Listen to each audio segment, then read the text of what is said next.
An open letter from farm animals everywhere. As the truck rolls into the docking bay, we all start to yell. We all know what is coming, our inevitable hell. You assume we know nothing. We are stupid, filthy, fat. You claim you love us, yet you treat us like trash.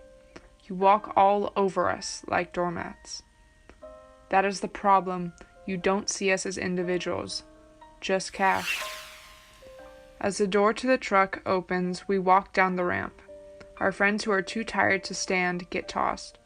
Our time to mourn our friends is cramped. Yet you only care about the profit you've lost. You think we won't remember? You think we'll forget? You honestly think our stupid little lives don't matter?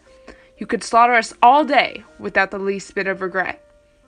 But one day, it will have an effect on you, and your world will be shattered. We are dragged off to the slaughter and thrown into the machine.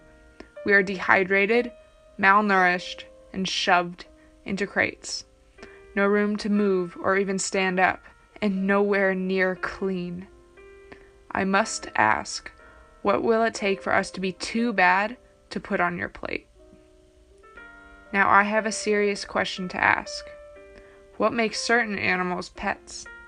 The type of animals you hold in a loving grasp, and the ones you'd truly be willing to take to the vets. What separates us from them? We're just as intelligent, loyal, loving. Why are we the ones that get shoved into pens? The separation of pets and animals is segregation. The pets receive everything while we receive killing. All we want is emancipation. We are all individuals and don't deserve the slaughter. Maybe it's time you think about the fear you're instilling, but that's something you disregard the thought of.